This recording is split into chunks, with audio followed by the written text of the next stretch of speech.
दोस्तों मैं राजकुमार आप सभी का स्वागत करता हूं ज्ञानपीठ जीके पॉइंट के इस यूट्यूब चैनल पर।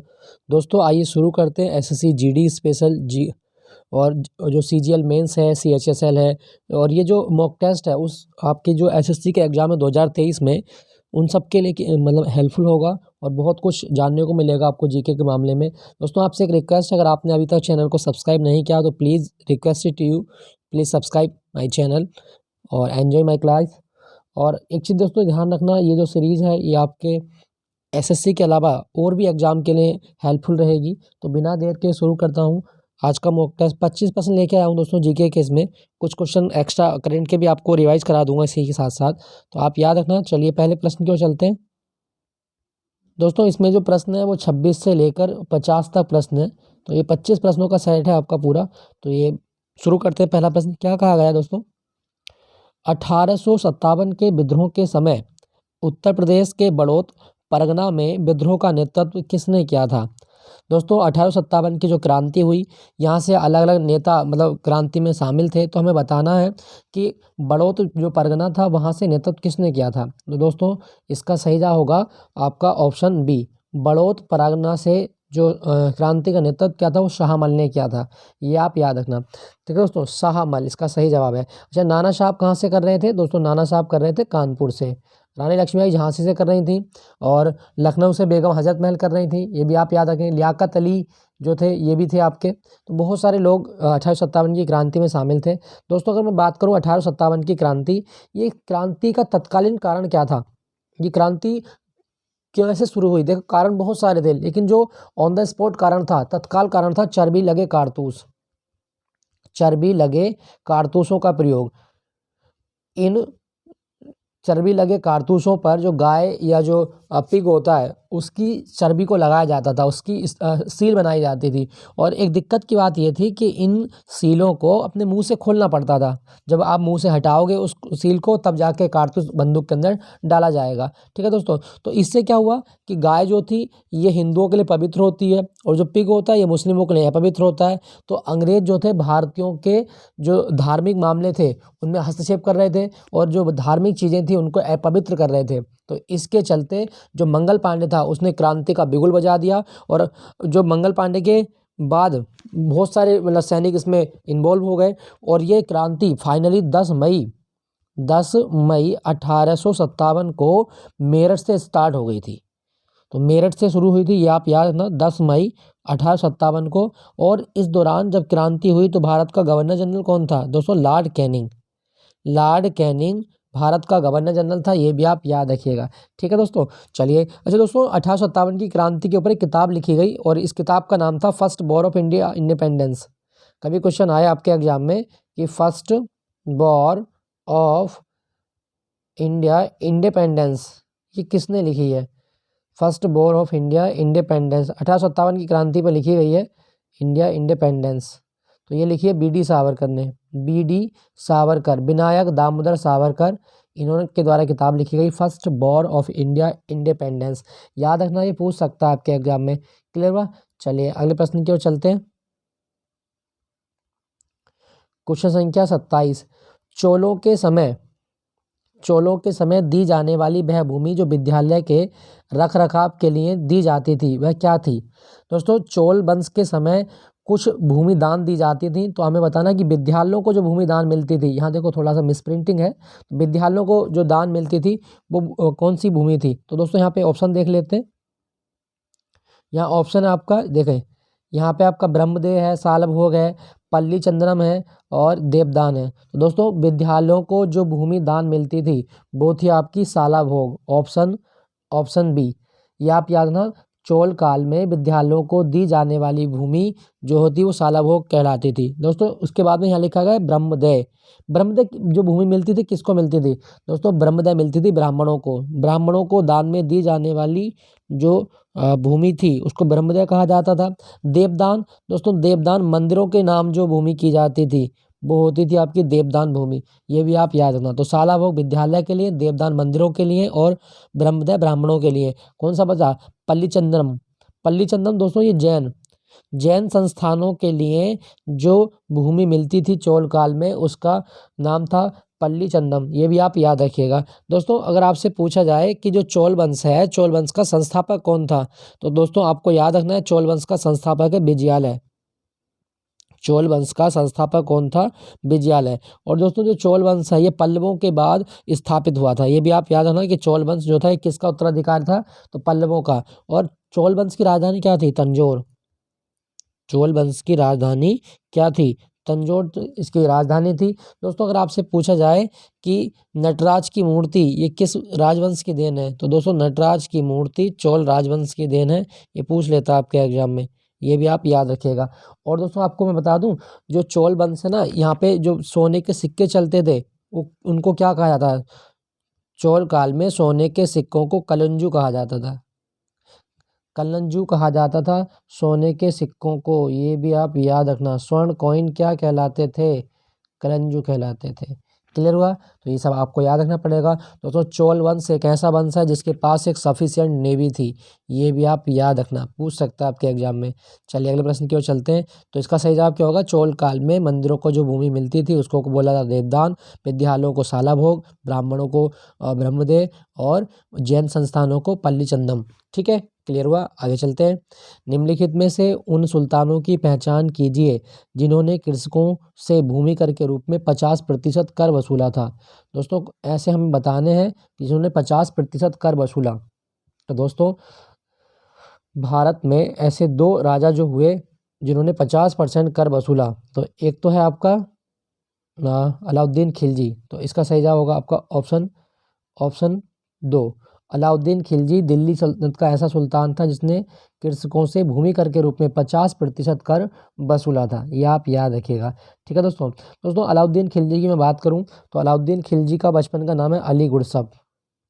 अली गुरसब इसके बचपन का नाम है, पूछता है एग्जाम में, तो ये आप याद रखना। दोस्तों अलाउद्दीन खिलजी क्यों प्रसिद्ध है इतना, दोस्तों भारत में मार्केट रिफॉर्म लेके आया था, मतलब बाजार सुधारीकरण इसके द्वारा किया गया, मार्केट रिफॉर्म, बहुत ज़्यादा शहनाई मंडी की पोस्ट बनाई थी इसने।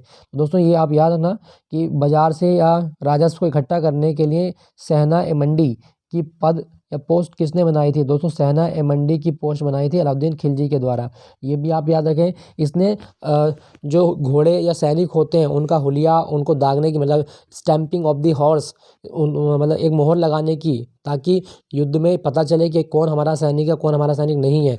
तो ये आपसे पूछे कि दाग और हुलिया व्यवस्था ये किसने शुरू की थी, तो दाग और हुलिया व्यवस्था अलाउद्दीन खिलजी के द्वारा ही शुरू की गई थी। दोस्तों अलाउद्दीन खिलजी अपने आप को दूसरा सिकंदर कहता है, ये भी आप याद रखेंगे, सिकंदर सानी इसको कहा गया।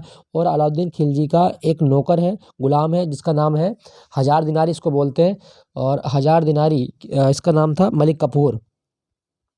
मलिक कफूर, दोस्तों मलिक कफूर ये अलाउद्दीन खिलजी का क्या है, सेनापति है। और ये एक किन्नर होता है, इसको 1000 दिनार में ख़रीदा गया था, इसलिए इसको हजार दिनारी कहा जाता है। और ये इसने साउथ इंडिया तक मतलब अपने अभियान किया था, तो ये भी आप याद रखिएगा। ठीक है दोस्तों। अलाउद्दीन खिलजी, राणा रतन सिंह और रानी पद्मावती के बारे में मलिक मोहम्मद जायसी ने एक ग्रंथ लिखा जिसका नाम है पद्मावत। तो ये भी आपको याद रखना है, पद्मावत। इसमें 3 लोगों का चरित्र है, अलाउद्दीन खिलजी, राणा रतन सिंह और रानी पद्मावती। तो 1540 में पद्मावत लिखा गया मलिक मोहम्मद जायसी के द्वारा अवधी भाषा में। भाषा भी आती है एग्जाम में, याद रखना अवधी भाषा। ठीक है दोस्तों। दोस्तों यहाँ पे लिखा गया आपका इल्तुतमिश। इल्तुतमिश की गद्दी के बाद, मतलब मृत्यु के बाद दिल्ली सल्तनत का सुल्तान बनता है, और दिल्ली सल्तनत का वास्तविक फाउंडर वो यही है, इल्तुतमिश ही। दोस्तों इल्तुतमिश ने इक्ता प्रणाली शुरू की थी।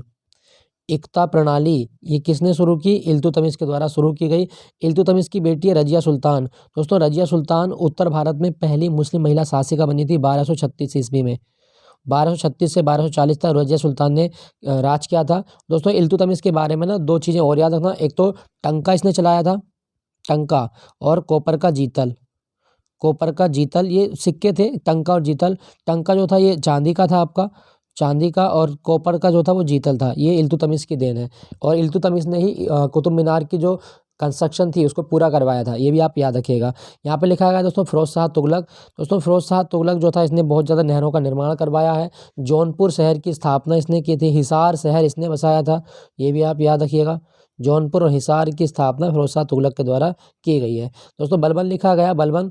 बलबन जो था इसने जो नवरोज एक त्यौहार होता है नवरोज, और नवरोज नया साल है किन लोगों का? पारसी लोगों का नया साल नवरोज, ये बलबन ने शुरू किया था। दोस्तों बलबन अपने आप को जिल्ले इलाही कहता है, शैडो ऑफ गॉड, जिल्ले इलाही कहता है। तो ये भी आप याद रखिएगा, बलबन ने कहा है। और दोस्तों बलबन ने एक प्रथा शुरू की थी, सिजदा और पैबोस। सिजदा और पैबोस प्रथा ये किसने शुरू की थी? सिजदा का मतलब है कि आप सिर झुका के आएंगे दरबार में, और पैबोस का मतलब है कि आप बादशाह के हाथ पैरों को चूमेंगे। तो सिजदा और पैबोस प्रथा बलबन ने शुरू की। दोस्तों बलबन ने ब्लड एंड आयरन पॉलिसी अर्थात लोह एवं रक्त की नीति भी अपनाई थी। लोह एवं रक्त की नीति किसने अपनाई थी? जवाब होगा बलबन ने अपनाई थी, लोह एवं रक्त की नीति। बहुत मतलब कठोर शासन इसका रहा। ठीक है दोस्तों, ये भी आप याद रखना। दोस्तों आपसे अगर पूछा जाए कभी कि चिहालगानी क्या था, चिहालगानी क्या था, तो ये आपको याद रखना है कि 40 तुर्की सरदारों का एक ग्रुप था, जो बनाया किसने था? इल्तुतमिश ने। लेकिन चिहालगानी को नष्ट किसने किया था? तो चिहालगानी को समाप्त किया था बलबन के द्वारा। ये भी आप याद रखिएगा। तो इसका दोस्तों सही जवाब क्या होगा? 50% कर के रूप में जो टैक्स लिया था वो था आपका अलाउद्दीन खिलजी ने। क्लियर हुआ? चलिए अगले प्रश्न की ओर चलते हैं फिर। क्वेश्चन संख्या 29, क्या कहा गया? जनगणना 2011 के अनुसार सबसे कम लिंग अनुपात वाला केंद्र शासित प्रदेश कौन सा है? तो लीस्ट जो सेक्स रेशियो है वो कहाँ का है? तो दोस्तों आपको याद रखना है कि 2011 की जनगणना के अनुसार सबसे कम लिंग अनुपात वाला केंद्र शासित प्रदेश है दमन-दीव। ऑप्शन बी, दमन-दीव सबसे कम है। ये भी आपको याद रखना है। ठीक है। अच्छा दोस्तों मैं बात करूं लिंग अनुपात के बारे में, 2011 की जनगणना के अनुसार भारत का लिंग अनुपात कितना है? तो भारत का लिंग अनुपात 943/1000 है। दोस्तों क्या मतलब है इस शब्द का? देखो 1000 पुरुष हैं आपके, 1000 मेल हैं और 943 फीमेल हैं। तो लिंग अनुपात का मतलब है कि 1000 पुरुषों पर महिलाओं की संख्या का अनुपात लिंग अनुपात कहलाता है। क्लियर हुआ? तो ये आपको याद रखना 943 है। अच्छा 2001 में कितना था? दोस्तों 2001 में भारत का लिंग अनुपात था 933। ये भी आपको याद रखना, ये 2001 में था और ये 2011 में है। क्लियर? अच्छा भारत में सबसे ज़्यादा लिंग अनुपात किस राज्य का है? दोस्तों केरल का। सबसे ज़्यादा लिंग अनुपात केरल का है और 1084 है। याद रखना बहुत ज़्यादा है ये। अगर यूनियन टेरिटरी में पूछूं तो पांडिचेरी का है, पांडिचेरी का 1037 है। ये भी आपको याद रखना। मेनली आप केरल को याद रखें, सबसे ज़्यादा लिंग अनुपात केरल का ही है। क्लियर हुआ दोस्तों? दोस्तों भारत में जनगणना कितने वर्ष के अंतराल पर होती है? 10 साल के अंतराल पर होती है, लेकिन अभी नहीं हुई है। टाइम आगे बढ़ गया उसका, देखते कब होगी। तो 10 वर्ष के अंतराल पे जो रूल था वो यही था, अभी इसमें लेट हो गया है किसी कारणवश। अच्छा आपको एक क्वेश्चन बताता हूँ दोस्तों, बड़ा इंपॉर्टेंट है।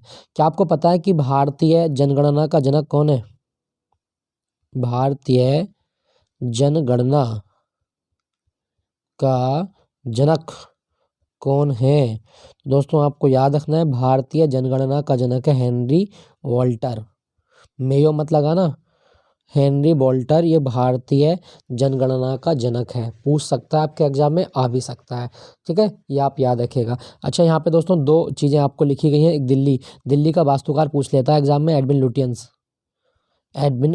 देखो मैं कई सारे क्वेश्चन बताऊंगा दिल्ली के बारे में, एडविन लुटियंस। तो ये भी आपको याद रखना है। हार्वर्ड बेकर भी है इनके साथ में। दोस्तों दिल्ली में आपको और क्या याद रखना, राष्ट्रीय भौतिक प्रयोगशाला कहाँ पर है? राष्ट्रीय भौतिक प्रयोगशाला कहाँ पर है? तो दोस्तों राष्ट्रीय भौतिक प्रयोगशाला जो कि भारत में मानक समय का मापन करती है, ये कहाँ पर है? ये नई दिल्ली में है। और क्या आपको याद रखना दोस्तों दिल्ली में आपको याद रखना है केंद्रीय सड़क अनुसंधान केंद्र, केंद्रीय सड़क अनुसंधान केंद्र। ये भी आपको याद रखना है, केंद्रीय सड़क अनुसंधान केंद्र नई दिल्ली। दोस्तों दिल्ली में एक जगह आपकी शीशगंज चौराहा, ये आजकल बड़ा न्यूज़ में रहता है। शीशगंज इतना प्रसिद्ध क्यों है? दोस्तों शीशगंज गुरुद्वारा, देखो सिखों के 9वें गुरु थे गुरु तेग बहादुर की गर्दन औरंगजेब ने जहाँ पर काटी थी वो था आपका शीशगंज चौक। तो ये आप याद रखना, शीशगंज गुरुद्वारा ये कहाँ पर है? नई दिल्ली में। ये बहुत न्यूज़ में आजकल, क्योंकि गुरु तेग बहादुर की जयंती मनाएंगे हम 24 नवंबर को, 2022 से स्टार्ट कर दी है। ठीक है दोस्तों, दिल्ली में आपको और क्या याद रखना है दोस्तों? दिल्ली में आपको याद रखना है ये कौन सी नदी के किनारे यमुना नदी बहती है। आम आदमी पार्टी की सरकार है दिल्ली में। आम आदमी पार्टी 2012 में बनी थी और इसके संस्थापक थे अरविंद केजरीवाल झाड़ू वाले। उसके बाद में आपका यहाँ पे लिखा गया है चंडीगढ़। तो चंडीगढ़ का वास्तुकार कौन है? ली कार्बूजियर। चंडीगढ़ का वास्तुकार कौन है? ली कार्बूजियर चंडीगढ़ का वास्तुकार है। चंडीगढ़ में कौन सी झील बहती है? सुखना झील बहती है, सुखना झील। ये आपको याद रखना है, सुखना झील। क्लियर हुआ? चलिए अगले प्रश्न की ओर चलते हैं फिर। क्वेश्चन संख्या 30, बृहत ज्वार आने का कारण क्या है? दोस्तों बृहत ज्वार यानी कि हाई टाइड क्यों आते हैं? तो आपको याद रखना है दोस्तों, बृहत ज्वार आने का सबसे प्रमुख कारण है सूर्य, चंद्रमा और पृथ्वी का एक ही दिशा में गुरुत्वाकर्षण बल। कैसे? एक डायग्राम देखें दोस्तों, यहाँ आप एक डायग्राम देखिएगा। देखें ये पृथ्वी है, ये आपका चंद्रमा है और ये आपका सूर्य है। ये तीनों क्या हो गए? ये एक ही दिशा में हो गए। इतना आप एग्री हैं?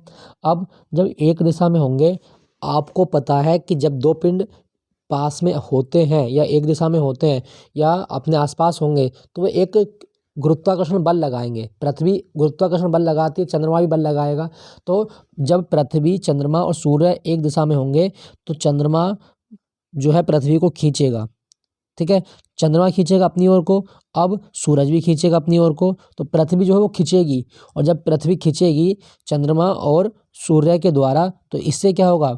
इससे पृथ्वी पे ऊपर की ओर क्या होगा? ज्वार आएगा, ऊपर की ओर ज्वार आएगा। क्यों? क्योंकि जो बल लग रहा है, गुरुत्वाकर्षण बल, वो ज़्यादा हो जाता है। क्योंकि चंद्रमा भी खींच रहा है, देखो यहाँ पे चंद्रमा भी खींच रहा है और सूर्य भी खींच रहा है। तो इससे क्या होगा कि मतलब जो बृहद ज्वार है वो आ जाते हैं। तो आपको याद रखना है, पृथ्वी पर प्रत्येक स्थान पर प्रतिदिन 12 घंटे 26 मिनट के बाद ज्वार और ज्वार के 6 घंटे 13 मिनट के बाद भाटा आता है। ज्वार प्रतिदिन 2 बार आएगा, ये भी आप याद रखें। एक बार चंद्रमा के आकर्षण से आता है और दूसरी बार पृथ्वी के अपकेंद्र बल से आता है, ये भी आपको याद रखना है। तो ये जब चंद्रमा, पृथ्वी और सूर्य एक दिशा में होते हैं तो ये बृहद ज्वार आता है। क्यों? क्योंकि इस स्थिति में गुरुत्वाकर्षण का खिंचाव बढ़ जाता है। ये आपको याद रखना पड़ेगा। क्लियर है दोस्तों? अच्छा दोस्तों, मैं आपको एक चीज़ बता दूं, क्या आपको पता है कि चंद्रमा का प्रकाश पृथ्वी पर कितने समय में आता है? तो आपको याद रखना है, 1 मिनट 3 सेकंड में चंद्रमा का प्रकाश धरती पर आ जाता है। लेकिन सूर्य का पूछेगा तो 8 मिनट 20 सेकंड में धरती पर प्रकाश आ जाता है। 8 मिनट 20 सेकंड, याद रखना, पूछ सकता है आपके एग्जाम में। चलिए अगले प्रश्न की ओर चलते हैं। तो दोस्तों इसका सही जवाब क्या होगा? Option A. दोस्तों आपको एक चीज़ और बता दूं मैं, बड़ी इंपॉर्टेंट है, लेखपाल के एग्जाम में भी आ चुकी है। देखो, एक कनाडा में जगह है फंडी की खाड़ी, कनाडा में जगह है फंडी की खाड़ी। और कभी क्वेश्चन आपके एग्जाम में आए कि दुनिया के सबसे बड़े जो उच्च ज्वार हैं, दुनिया के सबसे बड़े उच्च ज्वार कहाँ आते हैं? दोस्तों फंडी की खाड़ी में दुनिया के सबसे बड़े उच्च ज्वार आते हैं। याद रखना, ये पूछ सकता है आपके एग्जाम में कि दुनिया के सबसे बड़े उच्च ज्वार कहाँ पे आते हैं? तो फंडी की खाड़ी में आते हैं। क्लियर हुआ? चलिए अगले प्रश्न की ओर चलते हैं फिर। इसने कहा गया फ्लाई ऐश,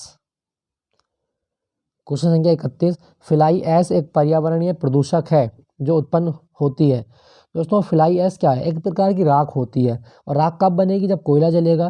दोस्तों ये जो हमारे ताप संयंत्र होते हैं, जहाँ पे कोयले को जला के बिजली बनाई जाती है, वहाँ से निकलने वाला एक प्रकार का अपशिष्ट होता है। तो इसका सही जवाब क्या होगा? फ्लाई ऐश पर्यावरण प्रदूषक है जो ताप संयंत्रों से निकलता है। ये आपको सही जवाब है, आपका ऑप्शन ए। ताप संयंत्रों से निकलता है फ्लाई ऐश। और दोस्तों फ्लाई ऐश में सिलिका होती है, एल्यूमिनियम होता है, कैल्शियम होता है, बहुत सारी चीज़ें होती हैं। और इस फ्लाई ऐश का प्रयोग हम सीमेंट बनाने में कर सकते हैं। ये भी आपको याद रखना है, पूछ सकता है आपके एग्जाम में। ठीक है दोस्तों। अच्छा यहाँ पे कुछ चीज़ें लिखी गई हैं, मैं बता देता हूँ आपको। दोस्तों यहाँ पे लिखा गया है जैसे तेल शोधक कारखाना। दोस्तों भारत में सबसे पहले तेल शोधक कारखाना कहाँ लगा था? डिगबोई में। असम के डिगबोई में भारत की पहली तेल रिफाइनरी लगाई गई थी। ये भी आपको याद रखना। इसका कलर रेडी कर लेते हैं। असम के डिगबोई में भारत की पहली जो तेल शोधनशाला थी वो लगाई गई थी। ये भी आपको याद रखना है। ठीक है दोस्तों। दोस्तों यहाँ पे लिखा गया है आपका उर्वरक।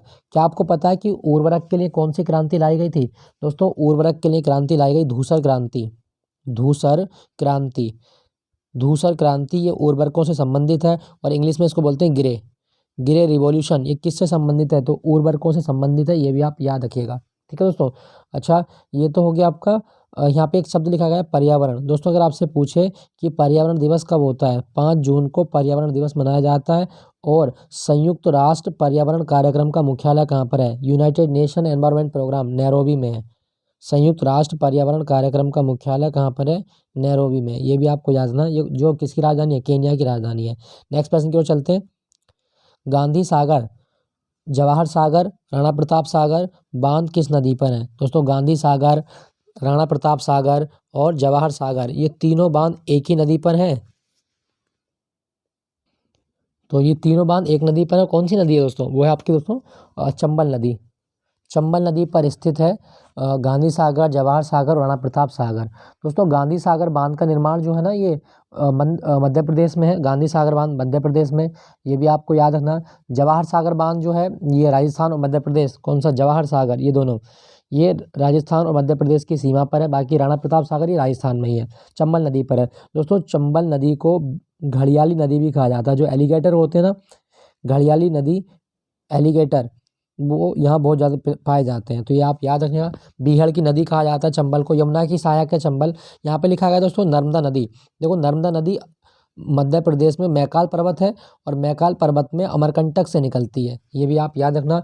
और नर्मदा नदी एक झरने का निर्माण करती है, धुआंधार, धुआंधार झरने का निर्माण करती है।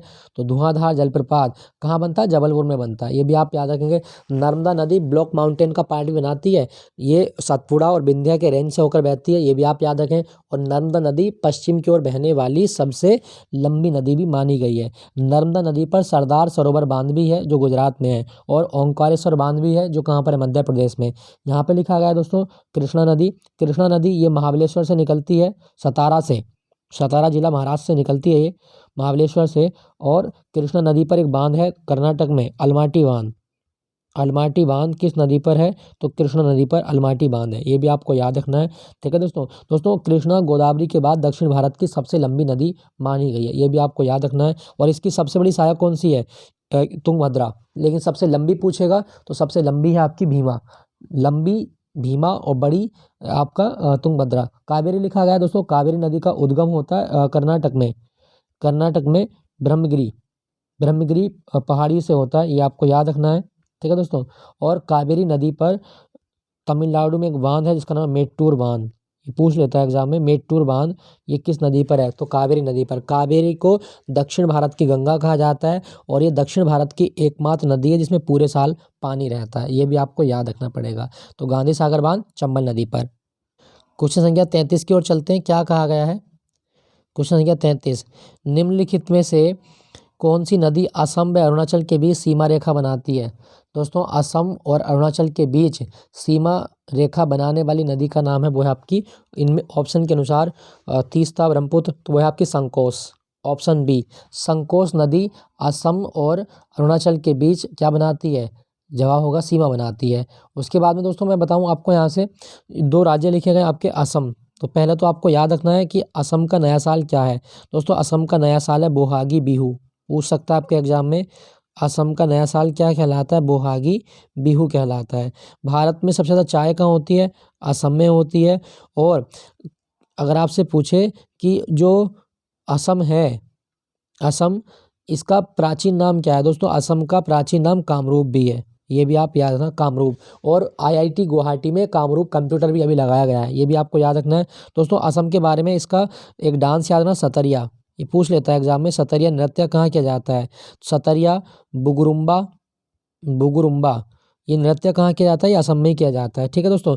काजीरंगा नेशनल पार्क असम में है, एक सींग का गैंडा वहाँ मिलता है। मानस नेशनल पार्क है, दिब्रू सैखोवा नेशनल पार्क है, और रायमोना नेशनल पार्क है, दिहिंग पटकई नेशनल पार्क है, पोबीतोरा वन्यजीव अभयारण्य है। अच्छा दोस्तों चलो एक क्वेश्चन बताओ, मिनी काजीरंगा किसे कहा गया है?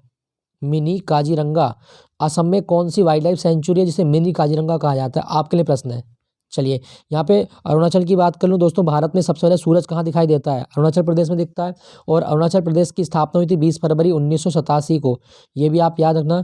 अरुणाचल प्रदेश, इसको प्राचीन नेफा नाम से भी जाना जाता है, नेफा, ये भी आपको याद रखिएगा। NEFA, North East Frontier Agency, Arunachal Pradesh का ही नाम है।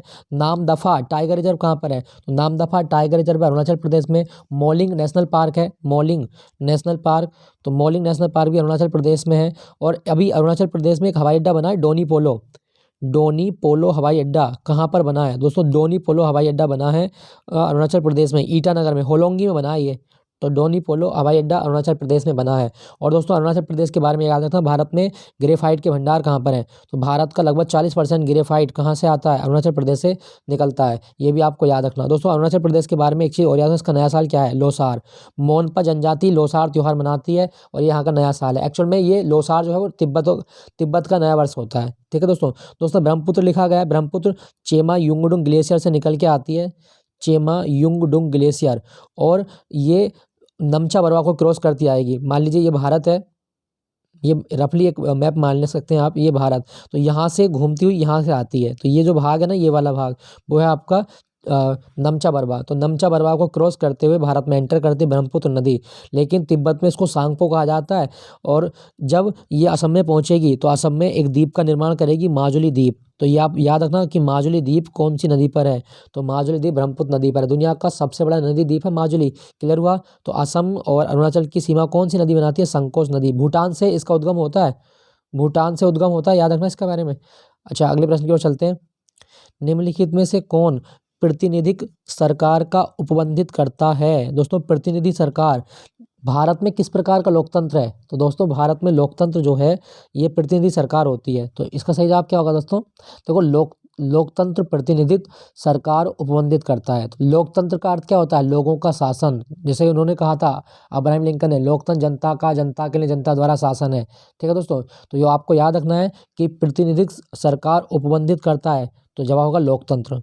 लोकतंत्र जो होता है ये प्रतिबंधित सरकार उपबंधित करता है, ये भी आप याद रखिएगा। ठीक है दोस्तों। अच्छा अगर आपसे पूछा जाए कि अंतर्राष्ट्रीय लोकतंत्र दिवस कब होता है, अंतर्राष्ट्रीय लोकतंत्र दिवस कब मनाया जाता है, दोस्तों आपको याद रखना है अंतर्राष्ट्रीय लोकतंत्र दिवस जो होता है ये मनाया जाता है हर साल, ये होता है सितंबर में होता है, ये 15 सितंबर को होता है, 15 सितंबर को होता है अंतर्राष्ट्रीय लोकतंत्र दिवस। ये आपको याद रखना पड़ेगा। ठीक है दोस्तों। चलिए अगले प्रश्न की ओर चलते हैं। निम्नलिखित में से किसे न्यायालय द्वारा लागू नहीं किया जा सकता। दोस्तों न्यायालय द्वारा इनमें से किसे लागू नहीं किया जा सकता, ये हमें बताना है। देखो जो हमारे डीपीएसपी होते हैं, डीपीएसपी कभी भी न्यायालय द्वारा लागू नहीं किए जा सकते। तो समता का अधिकार, मतलब ये मौलिक अधिकार है हमारा, संवैधानिक उपचारों का अधिकार और शोषण के विरुद्ध अधिकार, ये सुप्रीम कोर्ट इनकी गारंटी लेता है। लेकिन जो हमारे नीति निर्देशक सिद्धांत हैं इनको लागू करने की जिम्मेदारी हमारा जो न्यायपालिका है वो नहीं लेती। तो इसका सही जवाब क्या होगा आपका, ऑप्शन बी, नीति निर्देशक सिद्ध जो तत्व है वो न्यायालय द्वारा लागू नहीं किए जा सकते। दोस्तों अगर मैं बात करूँ नीति निर्देशक तत्वों की, संविधान का भाग 4 अनुच्छेद 36 से 51 नीति निर्देशक तत्वों का उल्लेख करता है। और भारत ने नीति निर्देशक सिद्धांत कहाँ से लिए, आयरलैंड के संविधान से लिए हैं।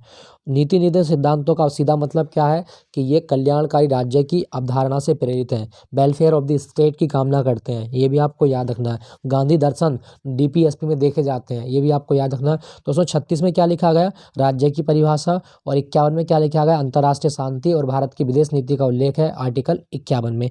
क्लियर हुआ दोस्तों। अच्छा दोस्तों यहाँ पे लिखा गया न्यायालय, भारत में कितने हाई कोर्ट हैं, 25 हाई कोर्ट हैं। और भारत में सुप्रीम कोर्ट एक ही होता है सुप्रीम कोर्ट। तो सुप्रीम कोर्ट कब बना था, 28 जनवरी 1950 को सुप्रीम कोर्ट बन चुका था पूरी तरह से, ये भी आप याद रखें। वर्तमान सुप्रीम कोर्ट 28 जनवरी 1950 को। और अभी हमारे सुप्रीम कोर्ट के जज कौन है, डी.वाई. चंद्रचूड़। और भारत के इतिहास में डी.वाई. चंद्रचूड़ एक ऐसे जज है जिनके पिताजी भी मुख्य जज थे और उनका बेटा भी जज है मुख्य जज। तो ये भी आपको याद रखना है। ठीक है दोस्तों। चलिए अगले प्रश्न की ओर। अच्छा यहाँ पे ना संवैधानिक उपचारों का अधिकार लिखा गया, आर्टिकल 32 में आता है ये, आर्टिकल 32, जिसे संविधान का हृदय और आत्मा कहा था डॉक्टर अम्बेडकर ने, याद रखना इसके बारे में।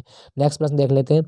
मुद्रास्फीति के दौरान कर की दरों में निम्नलिखित में से क्या होगा। दोस्तों मुद्रास्फीति का मतलब क्या है, मुद्रास्फीति का मतलब है महंगाई का बढ़ना। जब महंगाई बढ़ रही है तो इसको आप क्या बोलेंगे, इसको बोलेंगे मुद्रास्फीति। तो मुद्रास्फीति के दौरान जो कर की दर होती हैं वो स्थिर बनी रहेंगी। तो इसका सही जवाब क्या होगा, स्थिर बनी रहना। इसको थोड़ा जूम कर लेता हूँ। मुद्रास्फीति के दौरान कर की दरें स्थिर बनी रहती हैं, ऑप्शन सी इसका सही जवाब है, याद रखना इसके बारे में। ठीक है दोस्तों। अगले प्रश्न की ओर चलते हैं। पूंजीवादी अर्थव्यवस्था में कीमत निर्धारण किसके द्वारा होता है। दोस्तों पूंजीवादी अर्थव्यवस्था में कीमत का निर्धारण जो होता है वो किसके द्वारा होगा, मांग और पूर्ति, सप्लाई और डिमांड के हिसाब से होता है। याद रखना, जो कैपिटलिस्ट इकोनॉमी होती है वो सप्लाई और डिमांड पर आधारित होती है। क्लियर हुआ? चलिए अगले प्रश्न की ओर चलते हैं। दोस्तों, भारत की अर्थव्यवस्था वर्तमान में कौन से नंबर की सबसे बड़ी अर्थव्यवस्था है? तो भारत की अर्थव्यवस्था वर्तमान में 5वें नंबर की सबसे बड़ी अर्थव्यवस्था है। ये भी आपको याद रखना है। ठीक है दोस्तों, पूछ सकता है आपके एग्जाम में। नेक्स्ट प्रश्न की ओर चलते हैं। खाद्य पदार्थ के डिब्बों पर जिंक की बजाय टिन का लेपन किया जाता है, क्यों? दोस्तों, खाद्य पदार्थों के डिब्बों पर हम जिंक की परत नहीं चढ़ाते, टिन का लेप करते हैं। क्यों? क्योंकि जिंक की अपेक्षा टिन कम क्रियाशील होता है। तो इसका सही जवाब क्या होगा? जिंक की अपेक्षा टिन जो होता है वो कम क्रियाशील होता है, तो इससे हमारा भोजन खराब नहीं होगा। ऑप्शन सी इसका सही जवाब है। ठीक है दोस्तों। दोस्तों, बात लिखा गया है जिंक। अगर आपसे पूछे कि कैलेमाइन किसका अयस्क है? दोस्तों, कैलेमाइन जो अयस्क है ये जिंक का अयस्क होता है, कैलेमाइन। याद रखना, पूछ सकता है आपके एग्जाम में। अच्छा, टिन का संकेत क्या होता है? टीएन। टिन का संकेत टीएन, गलत। टिन का संकेत दोस्तों एसएन होता है। याद रखना, यहाँ बहुत कंफ्यूजन होती है। टीएन अगर दे दिया तो आपका गलत हो जाएगा, एसएन आपको याद रखना है। ठीक है, चलिए अगले प्रश्न की ओर। मानव स्रोत के संदर्भ में अज्ञात स्रोत द्वारा उत्पादित प्रकाश की तीव्रता को मापने के लिए किस उपकरण का प्रयोग किया जाता है? दोस्तों, जो प्रकाश की तीव्रता होती है ये हम किससे मापते हैं? तो प्रकाश मतलब फोटोन से बना होता है, और फोटोन से एक शब्द निकला फोटोमीटर। तो ऑप्शन सी इसका सही जवाब है। फोटोमीटर से प्रकाश की तीव्रता मापी जाती है। क्लियर हुआ? एमीटर ये विद्युत धारा को मापता है। एमीटर क्या मापता है? एमीटर मापता है विद्युत धारा। दोस्तों, प्रकाश का वेग कितना होता है? 3 × 10⁸ मीटर पर सेकंड प्रकाश का वेग होता है। ये भी आप याद रखिएगा, पूछ सकता है आपके एग्जाम में। 3 × 10⁸ मीटर पर सेकंड या 3 × 10⁵ किलोमीटर पर सेकंड, ये भी आपको याद रखना है। चलिए अगले प्रश्न की ओर चलते हैं। उत्तल लेंस की क्षमता व फोकस दूरी होती है। दोस्तों, उत्तल लेंस की क्षमता व फोकस दूरी हमेशा धनात्मक होती है। आपका ऑप्शन बी सही जवाब है। ये भी आपको याद रखना है। ठीक है दोस्तों, उत्तल लेंस जो आपने कैमरे का लेंस सुना होगा, दूरबीन का लेंस होता है, वो सब उत्तल लेंस होता है। याद रखना। अगला प्रश्न की ओर चलते हैं। अगला प्रश्न दोस्तों आपकी स्क्रीन पर दिख रहा होगा। क्वेश्चन संख्या 41। क्या कहा गया? निम्नलिखित में से किस सरीसृप में 4 कक्ष हृदय पाया जाता है? दोस्तों, 4 कक्ष वाला हृदय, देखो एक तो याद रखना है, मानव का हृदय 4 कक्षों में विभक्त होता है। स्तनधारी, मानव स्तनधारी होता है, तो स्तनधारी वर्ग 4 हृदय होते हैं, इसमें 4 कक्ष होते हैं। पक्षियों के हृदय में भी 4 चैम्बर होते हैं। तो यहाँ पे एक और आपको याद रखना है, वो है आपका मगरमच्छ। मगरमच्छ के हृदय में 4 चैम्बर पाए जाते हैं, ये भी आपको याद रखना है। ठीक है दोस्तों। और यहाँ पे मैं आपको बता दूं दोस्तों, यहाँ पे छिपकली लिखा गया है। छिपकलियों का अध्ययन क्या है? सोरोलॉजी। छिपकलियों का अध्ययन क्या कहलाता है? सोरोलॉजी छिपकलियों का अध्ययन कहलाता है। ये भी आपको याद रखना है। ठीक है दोस्तों, भारत में कछुए होते हैं आपके, ऑलिव रिडले कछुए, और ऑलिव रिडले कछुए ये उड़ीसा में मिलते हैं, गहीरमाठा बीच पर। ये भी आपको याद रखना है। ठीक है दोस्तों, तो ये आपको याद रखें। दोस्तों, मगरमच्छ के बारे में आपको एक चीज़ और बता दूं, भारत में एक नेशनल पार्क है भीतरकनिका। भीतरकनिका नेशनल पार्क, और ये किसके लिए प्रसिद्ध है? ये खारे पानी के मगरमच्छ के लिए प्रसिद्ध है। उड़ीसा में है भीतरकनिका नेशनल पार्क। क्लियर हुआ? अच्छा, हृदय का अध्ययन क्या कहलाता है दोस्तों? हृदय का अध्ययन कहलाता है कार्डियोलॉजी। हृदय का अध्ययन कार्डियोलॉजी। और एक चीज़ और याद रखना, दुनिया में सबसे ज़्यादा चैम्बर जो किसके हृदय में होते हैं? वो होते हैं आपके कॉकरोच के हृदय में। कॉकरोच के हृदय में 13 चैम्बर होते हैं, याद रखना, पूछ सकता है। नेक्स्ट प्रश्न, जीवों की द्विनाम पद्धति, जीवों की द्विनाम पद्धति में दूसरा नाम क्या बताता है? दोस्तों, जीवों की द्विनाम पद्धति में 2 नाम होते हैं। पहला पहला नाम बताएगा दोस्तों जीनस को, यानी कि वंश को, और दूसरा बताता है स्पीसीज को, प्रजाति को। तो ये आप याद रखिएगा, जीवों की द्विनाम पद्धति में दूसरा नाम स्पीसीज को बताता है, प्रजाति को बताता है। Option B. दोस्तों, जीवों की द्विनाम पद्धति ये किसने विकसित की थी? तो लीनियस के द्वारा, कैरोलस लीनियस के द्वारा ये विकसित की गई है। कैरोलस लीनियस, कैरोलस लीनियस के द्वारा विकसित की गई। और कौन सी किताब में इन्होंने दी थी? तो स्पीसीज प्लांटेरम। स्पीसीज प्लांटेरम नामक किताब में जीवों की द्विनाम पद्धति विकसित की गई थी। Species plantarum. जीवों का वैज्ञानिक नाम लिखने में जो कौन सी भाषा यूज करते हैं? लैटिन भाषा का प्रयोग किया जाता है। तो लैटिन भाषा यूज होती है, ये भी आप याद रखिएगा। ठीक है दोस्तों, तो अगले प्रश्न की ओर चलते हैं। तो इसका सही जवाब क्या होगा? Option B. नेक्स्ट 43। थायराइड ग्रंथि किसके कम होने से किसके कम काम करने का कारण हो सकता है? दोस्तों, यदि हमारे शरीर में आयोडीन की कमी हो जाए तो हमारे गले में थायराइड ग्रंथि फूल जाती है, इससे हमें घेंगा रोग हो जाता है। तो ये आपका सही जवाब होगा, आयोडीन की कमी। दोस्तों यहाँ आप गले में एक थायराइड ग्रंथि देख सकते हैं, ये वाला भाग जो है ये थायराइड ग्रंथि है। दोस्तों थायराइड ग्रंथि के ऊपर ये आपका होता है आपका एडम्स एप्पल, और ये क्वेश्चन कई बार एग्जाम में आता है कि एडम्स एप्पल कहाँ होता है। थायराइड ग्रंथि को ही एडम्स एप्पल बोलते हैं, या सिंपली पूछेगा कहाँ होता है तो गले में होता है। दोस्तों ये लैरिंग्स है। लैरिंग्स क्या होता है दोस्तों, हमारे आवाज़, हमारा साउंड, हमारे गले में जहाँ से आवाज़ का फॉर्मेशन होता है वो लैरिंग्स होता है। ये आपको याद रखना है, पूछ सकता है आपके एग्जाम में। और दोस्तों थायराइड ग्रंथि मानव की सबसे बड़ी अंतःस्रावी ग्रंथि है। याद रखना कि मानव की सबसे बड़ी अंतःस्रावी ग्रंथि कौन सी है, तो वो है आपकी थायराइड ग्रंथि, पूछ लेता है एग्जाम में। और सबसे छोटी पूछेगा तो पीनियल ग्रंथि। प्रश्न क्यों लौटते हैं, तो थायराइड ग्रंथि किसके कम से कम होती है, आयोडीन की कमी से। दोस्तों यहाँ पे लिखा गया आपका विटामिन सी की कमी। विटामिन सी की कमी से स्कर्वी रोग हो सकता है। स्कर्वी में जो मसूड़े होते हैं उनसे खून आने लगता है। विटामिन सी का रासायनिक नाम क्या है, एस्कॉर्बिक एसिड होता है। लोहे की कमी से एनीमिया हो जाता है। लोहे की कमी से क्या होगा, एनीमिया हो जाएगा, ये भी आपको याद रखना है। एक्चुअल में एनीमिया खून की कमी से होता है। ठीक है दोस्तों, उसके बाद में देखें, निम्नलिखित रुधिर कोशिकाओं में कौन सी रक्त स्कंदन करती है, मतलब ब्लड का थक्का कौन जमाता है। दोस्तों प्लेटलेट। प्लेटलेट्स जो होती हैं ब्लड का थक्का जमाती हैं, ये भी आपको याद रखना। दोस्तों आपको पता है क्या क्या आरबीसी और डब्ल्यूबीसी का अनुपात कितना होता है। आरबीसी और डब्ल्यूबीसी का अनुपात एक एक डब्ल्यूबीसी होगी तो आरबीसी 600 होंगी, तो 600 अनुपात एक आरबीसी का और डब्ल्यूबीसी का अनुपात होता है, आपको याद रखना है। दोस्तों यहाँ पे लिखा गया रुधिर। रुधिर का पीएच मान कितना होता है, मानव के खून का पीएच मान होता है 7.4। 7.4 होता है, ये भी आपको याद रखना है। रुधिर में या मानव के खून में कौन सी धातु होती है, आयरन होती है। नेक्स्ट प्रश्न की ओर चलते हैं। विशिष्ट प्रोग्राम जो पेज पर इंफॉर्मेशन लोकेट करने के लिए यूजर्स की सहायता करता है उसे क्या कहा जाता है। दोस्तों ऐसा प्रोग्राम जो इंफॉर्मेशन लोकेट करने के लिए सहायता करता है उसको बोलते हैं web browsers. Option C, web browser इसे कहा जाता है। ठीक है दोस्तों, सर्च इंजन जिस पे आप बहुत सारी चीज़ें सर्च कर सकते हैं, गूगल सर्च इंजन होता है आपका। नेक्स्ट है आपका, नेताजी सुभाष चंद्र बोस अंतर्राष्ट्रीय हवाई अड्डा कहाँ पर स्थित है। दोस्तों नेताजी सुभाष चंद्र बोस अंतर्राष्ट्रीय हवाई अड्डा यह आपका कोलकाता में। कोलकाता में जो दमदम हवाई अड्डा है उसी का नाम है नेताजी सुभाष चंद्र बोस अंतर्राष्ट्रीय हवाई अड्डा, ये भी आपको याद रखना। दोस्तों नेताजी सुभाष चंद्र बोस की जयंती, नेताजी सुभाष चंद्र बोस की जयंती 23 जनवरी को होती है, और ये हम मनाते हैं पराक्रम दिवस के रूप में। तो कभी क्वेश्चन आए कि पराक्रम दिवस कब होता है, तो 23 जनवरी को पराक्रम दिवस मनाया जाता है। और नेताजी की आत्मकथा का नाम क्या है, an Indian struggle. An Indian struggle इनकी आत्मकथा का नाम है। एन इंडियन, इंडियन छूट गया, एन इंडियन स्ट्रगल, ये भी आप याद रखिएगा। दोस्तों अगर आपसे पूछे नेताजी सुभाष चंद्र बोस राष्ट्रीय खेल संस्थान कहाँ पर है, नेताजी सुभाष चंद्र बोस राष्ट्रीय खेल संस्थान पटियाला में है। और नेताजी सुभाष चंद्र बोस द्वीप कहाँ पर है, दक्षिणी अंडमान में। नेताजी सुभाष चंद्र बोस द्वीप दक्षिण अंडमान में, और नेताजी सुभाष चंद्र बोस राष्ट्रीय खेल संस्थान पटियाला में। नेक्स्ट प्रश्न की ओर चलते हैं। वर्ष 2021 में ऑस्कर ऑस्कर पुरस्कारों के अंतर्गत किस फिल्म को सर्वश्रेष्ठ फिल्म का दर्जा दिया गया था। तो दोस्तों 2021 में जो फिल्म थी वो थी नोमैडलैंड। नोमैडलैंड ये आपको याद रखना है, पूछ सकता है। दोस्तों ऑस्कर पुरस्कार की शुरुआत कब हुई थी, 1929 में। ये सिनेमा के क्षेत्र में दिए जाते हैं। चलो दोस्तों कमेंट में लिख के बताइएगा, ऑस्कर 2022-23 के लिए एक मूवी नॉमिनेट हुई जिसका नाम है जॉयलैंड। जॉयलैंड किस देश की पहली फिल्म है जो ऑस्कर के लिए भेजी गई है, ये मुझे कमेंट में लिख के बताना है। और दोस्तों भारत में सबसे पहला ऑस्कर किसे मिला था, भानु अथैया को। भारत में सबसे पहला ऑस्कर किसे मिला, भानु अथैया को सबसे पहला ऑस्कर मिला था, याद रखना। विश्व मानवाधिकार दिवस कब मनाया जाता है। दोस्तों विश्व मानवाधिकार दिवस हर साल होता है 10 दिसंबर को। क्यों मनाया जाता है 10 दिसंबर को, क्योंकि 10 दिसंबर 1948 को संयुक्त राष्ट्र संघ के द्वारा मतलब सार्वभौमिक मानव अधिकारों की घोषणा की गई थी। ये भी आपको याद रखना है, 10 दिसंबर 1948।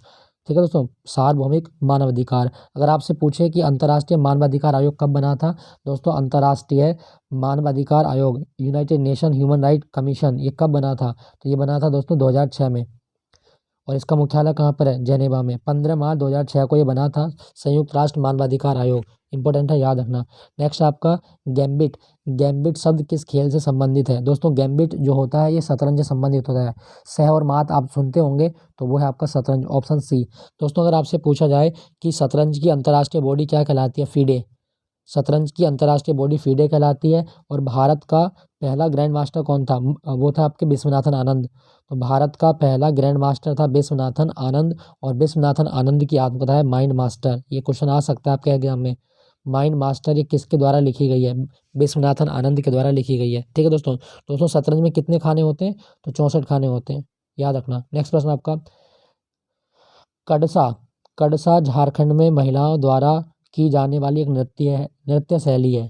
तो आपको बताना है इसमें क्या भरा जाएगा। दोस्तों, कड़सा झारखंड में महिलाओं द्वारा कलश लेकर की जाती है। तो सही जवाब आपका ऑप्शन डी, कलश लेकर की जाती है। दोस्तों, झारखंड की बात करूँ तो झारखंड बना था 15 नवंबर सन 2000 को। 15 नवंबर सन 2000 को बना। और झारखंड का नया साल क्या होता है? सरहुल। झारखंड का नया साल सरहुल है, ये भी आपको याद रखना है। झारखंड में एक ही नेशनल पार्क है, वो है आपका पलामू टाइगर रिजर्व। और नेशनल पार्क पूछेगा बेतला, बेतला नेशनल पार्क, ये भी आपको याद रखना है। तो दोस्तों, ये था आपका मॉक टेस्ट। प्रवासी भारतीय दिवस का मॉक टेस्ट मैं लेके आया 9 जनवरी। प्रवासी भारतीय दिवस का आज मॉक टेस्ट मैंने समाप्त किया है। तो ये आप याद रखिएगा, प्रवासी भारतीय दिवस हर साल होता है और इस बार कहाँ मनाया जा रहा है? इंदौर में मनाया जा रहा है। ठीक है दोस्तों, ये भी आपको याद रखना है। तो मिलूंगा आपको अगले मॉक टेस्ट के साथ। Thank you for watching Gyanpeeth ji के पॉइंट।